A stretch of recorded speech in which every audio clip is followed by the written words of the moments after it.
میں مدنی رضا پیارے امیر اہل سنت یہ بتا دیجئے کہ مطلقاً کے کیا معنی ہے، اور آپ دعا فرما دیجئے کہ میں آپ کے سب سے قریب مفتی حسان صاحب جیسے عالم دین بنوں۔ حسان مبارک ہو، آپ جیسا بھی بننے والے آ گئے۔ اس کے لیے بیٹے بڑا ہونا پڑے گا، ابھی تو چھوٹے ہیں، آپ بڑا ہونا پڑے گا۔ پھر یہ کہ انہوں نے حفظ کیا تو آپ کو بھی حفظ کرنا ہوگا، پھر یہ وہ درس نظامی کیا تو یہ کرنا پڑے گا، پھر تخصص پھر فقہ کرنے پڑیں گے، پھر تدریب کرنی پڑے گی، اور برسوں لگیں گے۔ پھر اتنا ذہن بھی ہونا چاہیے، ماں باپ کا بھی ذہن ہو کہ آپ کو یہ پھر ان کی طرح وہ دین کے لیے چھوڑ دیں، وقف کر دیں، پھر جا کر آپ مفتی بنیں گے نا۔ اللہ چاہے گا تو، سب سے بڑی بات تو اللہ چاہے گا تو بن جائیں گے۔ ان سے اچھے بھی بن سکتے ہیں کہ ان پر ختم تو نہیں ہے نا، ان سے بھی تو بڑا مفتی ہو سکتا ہے نا، ٹھیک ہے نا۔ تو اس طرح مطلب یہ کہ آپ کوشش کریں، ٹھیک ہے نا۔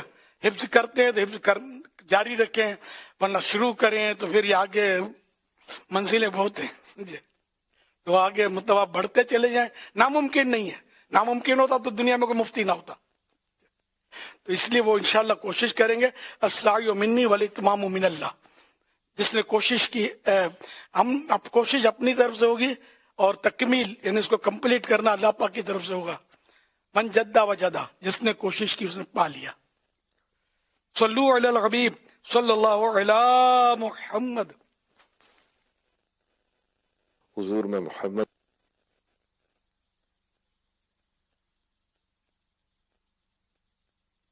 سوال میں یہ بھی تھا کہ مطلقاً کسے کہتے ہیں؟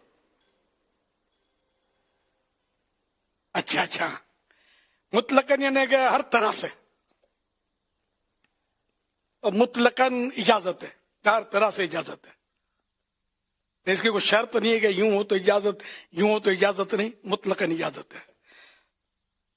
جیسے یہ کہ یوں سمجھ لو آپ کو سانس لینے کی مطلقاً اجازت ہے، اب آپ جہاں بھی ہو سانس لے سکتے ہیں، آپ کو اجازت ہے۔ مجھے پتا اجازت نہیں ملے گی تو بھی آپ نے لینا ہے سانس، یہ اپنے اختیار میں نہیں ہے کہ ہم سانس کو روک لیں۔ تو سانس اگر بند ہو جائے تو آدمی پھر دنیا سے ہی چلا جاتا ہے۔ صلو علی الحبیب صلی اللہ علیہ محمد۔ حضور میں محمد اقبال ہاشمی اتاری سرگودا سے عرض کر رہا ہوں، آپ کی بارگاہ میں عرض ہے کہ اس فرمان مصطفیٰ صلی اللہ تعالی علیہ وسلم کے متعلق کچھ مدنی پھول ارشاد فرمائیے کہ میں تم میں دو چیزیں چھوڑ کر جا رہا ہوں، ایک قرآن اور دوسری میری اہل بیت، جزاکم اللہ خیرہ۔ یہ سوال کٹ کرا ہے تھوڑا، تو آپ بیان کر دیں کیا سوال ہے۔ سوال یہ حدیث مبارکہ کے حوالے سے پوچھ رہے ہیں کہ حضور پاک صلی اللہ علیہ وسلم نے ارشاد فرمایا کہ میں تم میں دو چیزیں چھوڑے جا رہا ہوں، ایک قرآن اور دوسری میرے اہل بیت، تو اس کی تشریح یہ پوچھ رہے ہیں کہ کیا ہے۔ وہ شرح تو آپ بیان فرما دیں۔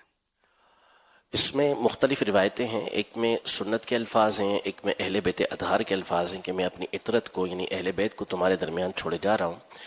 تو اس کا معنی واضح ہے کہ یہ دونوں یعنی قرآن ہوں، سنت ہوں، اہل بیت اطہار ہوں، یہ سارے ہدایت کے راستے ہیں، سارے ہدایت کے طریقے ہیں، اور وہ افراد ہیں کہ جن کی تعلیمات پر، جن کی بتائی ہوئی ہدایت پر عمل کر کے بندہ نجات حاصل کرتا ہے، قیامت کے دن نبی پاک صلی اللہ تعالیٰ علیہ وآلہ وسلم کی شفاعت کا حقدار ہوگا، حوض کوثر پر نبی پاک صلی اللہ علیہ وسلم کے آنا اس کو نصیب ہوگا۔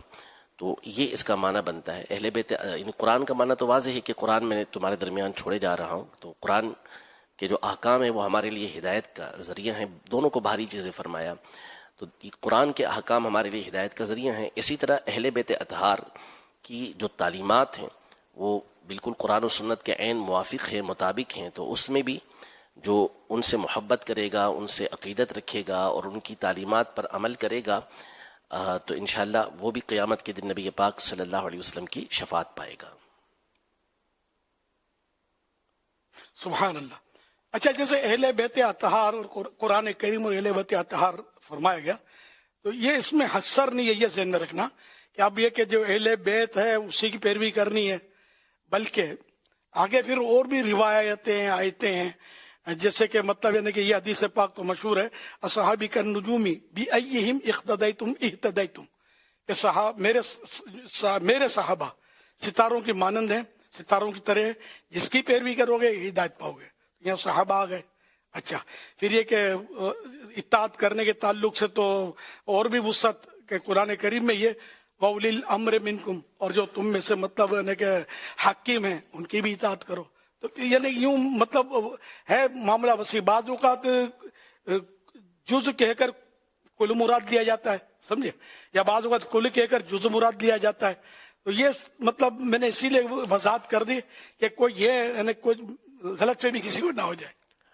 اچھا، اب مولا علی، امام حسن، امام حسین رضی اللہ عنہما، بی بی فاطمہ، یہ سب صحابہ تو ہیں، یہ تو ہیں بھی صحابہ۔ دوبارہ لے کے جب ویسے بھی آل کا لفظ لیا جاتا ہے نا، تو آل میں صحابہ بھی شامل ہوتے ہیں، آل قوم کو بولتے ہیں، جیسے آل اولاد کو بھی بولتے ہیں، لیکن یہ کہ اس کا معنی بہت وسیع ہے۔ آل عمران سورت قرآن کریم کی۔ اچھا، پھر آل فرعون کا بھی تذکرہ ہے قرآن شریف میں، اس سے مراد فرعون کی قوم۔ تو یوں یعنی وسعت ہے۔ اب وہ حدیث پاک میں لفظ اہل بیت اگر کہا ہے تو پھر گھر کے عطرت کے افراد ان کی بھی تفصیل ہے کہ فلاں فلاں فلاں اس میں شامل ہے۔ عطرت کے الفاظ، اہل بیت کا لفظ ہے قرآن شریف میں عطرت کے الفاظ، عطرت اولاد، جی، یعنی اس سے مراد جیسے عطرت میں اولاد نا، جی، اولاد بھی ہوتی ہے اور گھر کے افراد بھی ہوتے ہیں، تو اس میں ظاہر کے ازواج مطہرات بھی شامل ہیں۔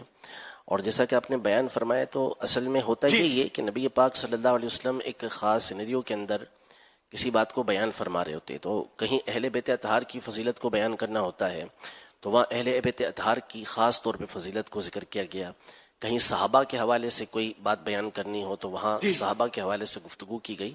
حاصل وہی ہے جو آپ نے بیان فرمایا کہ ایک کی فضیلت اگر خاص نہیں ہے ان کے ساتھ تو یہ مقصد نہیں ہوتا کہ دوسرے کے اندر وہ فضیلت نہیں پائی جاتی۔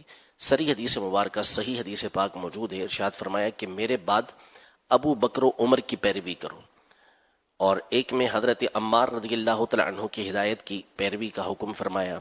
ایک حدیث پاک میں فرمایا کہ جس کام کے لیے میری امت کے لیے عبداللہ ابن مسعود رضی اللہ تعالی عنہ راضی ہیں، میں بھی اس سے راضی ہوں، جس کو یہ ناپسند کرے میں اپنی امت کے لیے ناپسند کرتا ہوں۔